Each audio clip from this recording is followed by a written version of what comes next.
مسلمان مصیبت میں گھبرایا نہیں کرتا. ہمارے حوصلے بلند ہیں. اعوذ باللہ من الشیطان الرجیم. بسم اللہ الرحمن الرحیم. پاکستان کا ماضی وجود میں آنا قائد اعظم رحمۃ اللہ علیہ کی جنونی محنت اور پاک عوام سے جنونی محبت کا ایک پھل ہے جو خداوند کریم نے پاکستان کی صورت میں ہم کو عطا کیا. اگر ہم قیام پاکستان کی تاریخ کو دیکھیں تو قائد اعظم کی ایک محنت اور ایک محبت کا جنون نظر آتا ہے، لیکن تصویر کی دوسری طرف آپ کو ایک اور جنون نظر آئے گا. وہ جنون پاکستان سے ایک نفرت کا ہے. ان اسلامی علماء کے ہاتھ سے لکھی ہوئی تحریریں گواہ ہیں کہ یہ علماء حضرات پاکستان کے بننے سے پہلے ہی پاکستان کو توڑنے کے در پر تھے، اور یہ علماء ابھی بھی پاکستان کو اسلام کی بنیاد پر اس کو توڑنے کے در پر ہیں. اس ویڈیو کو آپ دیکھیں اور خود فیصلہ کریں کہ یہ اسلامی علماء پاکستان کو کہاں لے کے جا رہے ہیں، اور قائد اعظم محمد علی جناح رحمۃ اللہ علیہ پاکستان کو کہاں دیکھنا چاہتے تھے. آپ حضرات ملاحظہ فرمائیں کہ دیوبندی علماء قائد اعظم محمد علی جناح رحمۃ اللہ علیہ کو کس نام سے پکارتے تھے. انہوں نے بہت زیادہ کی، غافر اعظم بھی کہا تھا ان کو. یہی اصل بات ہے، کیونکہ قائد اعظم کی مخالفت جو دیوبندی علماء تھے انہوں نے بہت زیادہ کی تھی. مودودی صاحب اپنی ایک مشہور کتاب مسلمان اور موجودہ سیاسی کشمکش میں اپنے تاثرات کو اس طرح بیان فرماتے ہیں. کروں گا کہ پاکستان کے متعلق مودودی صاحب نے اسی کتاب کے صفحہ 78 پہ کیا کہا. آپ کے اس پاکستان میں نظام حکومت کی اساس خدا کی حاکمیت پہ رکھی جائے گی یا مغربی نظریہ جمہوریت کے مطابق. یعنی جمہوریت کو وہ بہت ایک ملعون چیز سمجھ رہے ہیں، پتہ نہیں کیوں. عوام کی حاکمیت پر کوشچن مارک. اگر پہلی صورت ہے تو یقیناً یہ پاکستان ہوگا، ورنہ بصورت دیگر یہ ویسا ہی نا پاکستان ہوگا. یعنی اگر جمہوریت یہاں پہ ہوئی تو یہ ویسا ہی نا پاکستان ہوگا جیسے ملک کا وہ حصہ ہوگا جہاں آپ کی اسکیم کے مطابق غیر مسلم حکومت کریں گے. اسی کتاب میں مولانا مودودی صاحب قائد اعظم محمد علی جناح کے بارے میں اپنے تاثرات اس طرح بیان فرماتے ہیں. قائد اعظم مسلم لیگ کے متعلق ان خیالات کا اظہار ہو. اس کتاب کے صفحہ 30 پہ وہ کہتے ہیں، مگر افسوس کہ لیگ کے قائد اعظم سے لے کر، یہاں نام بھی آ گیا، مگر افسوس کہ لیگ کے قائد اعظم سے لے کے چھوٹے مقتدیوں تک ایک بھی ایسا نہیں جو اسلامی ذہنیت اور اسلامی طرز فکر رکھتا ہو اور معاملات کو اسلامی نقطۂ نظر سے دیکھتا ہو. یہ لوگ مسلمان کے معنی و مفہوم اور اس کی مخصوص حیثیت کو بالکل نہیں جانتے. ہم ویسی ہی ایک قوم ہیں جیسے دنیا میں دوسری قومیں ہیں. قائد اعظم محمد علی جناح نے ان علماء اکرام سے کفر کے فتوے سننے کے باوجود اپنا شک اور براہات ان لوگوں پہ رکھتے ہوئے آپ نے اپنے الفاظ اس طرح بیان فرمائے. اس کو سامنے رکھیں. اور جو قائد اعظم کی 11 اگست 1947 کی اسپیچ ہے، پاکستان کی آئین ساز اسمبلی کی صدارت سنبھالتے ہوئے، اب قائد اعظم فرماتے ہیں کہ in a spirit that every one of you, no matter what community he belongs, no matter to what community he belongs, no matter what relations he had with you in the past, no matter what is his color, creed, caste or creed, is first, second and last a citizen of this state. ٹھیک ہے، with equal rights, privileges and obligations. حقوق برابر، ذمہ داریاں برابر، privileges برابر. You may belong to any religion or caste or creed that has nothing to do with the business of the state. تمہارا جو بھی عقیدہ ہے، جو بھی مذہب ہے، اس کا ریاست کے کاموں سے، معاملات سے کوئی تعلق نہیں ہے. اب آگے چل کے اسی خطاب میں آپ فرماتے ہیں کہ وی شوڈ کیپ دیٹ مراد یہ اس اصول کو in front of us as our ideal and you will find.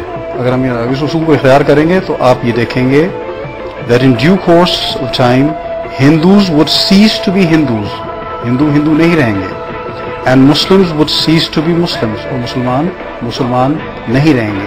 بظاہر اس پہ کوئی چونک سکتا ہے لیکن آگے اس کی تشریح بھی فرما دیتے ہیں. Not in the religious sense, مذہبی یا اعتقادی لحاظ سے نہیں، because that is a personal faith of each individual, یہ اس کا ذاتی عقیدہ ہے، but in the political sense as citizens of the state. اب آپ ملاحظہ فرمائیں کہ جب پاکستان ماضی وجود میں آ گیا تو یہ ملا حضرات پھر بھی چین سے نہ بیٹھے اور کس طرح اس پیارے ملک کا امن ان ملا حضرات نے شروع کر دیا. اب پاکستان چونکہ وجود میں آ چکا تھا اس لیے اس کے خلاف تو کچھ نہیں کر سکتے تھے، البتہ انہوں نے مسلمانوں کے ایک اقلیتی فرقہ یعنی آپ کی جماعت احمدیہ کو اپنا ٹارگٹ بنا لیا اور 1953 میں انہوں نے اس جماعت کو ایک غیر مسلم اقلیت قرار دینے کے لیے ایک پرتشدد تحریک شروع کی. جب ان علماء نے قائد اعظم کے روشن اصولوں کی کھلی خلاف ورزی کی تو بعد میں بے شرم ہو کر اس پر اس طرح جھوٹ بولا. اس ملک میں 1974 میں جو فیصلہ ہوا قادیانیوں کے غیر مسلم اقلیت قرار پانے کا، وہ واقعہ یہ ہے کہ بہت ہی مبارک فیصلہ تھا. اس کے لیے تحریک جو اٹھی وہ بھی بہت ہی عمدہ تھی، بہت پرامن تھی، بہت منظم تھی. ڈاکٹر اسراج صاحب کا یہ کہنا کہ ختم نبوت کی تحریک بہت امن تھی، جبکہ حقیقت اور سچائی منیر رپورٹ میں اس طرح بیان کی گئی ہے.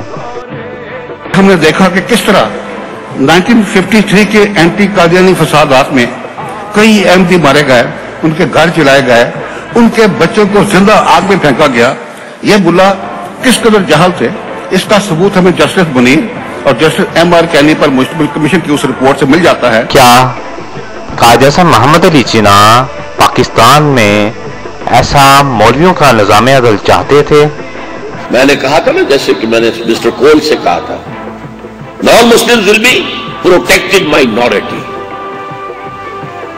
they will not be equal citizens. If you wish to call it, you can call it second-rate citizens. I don't object.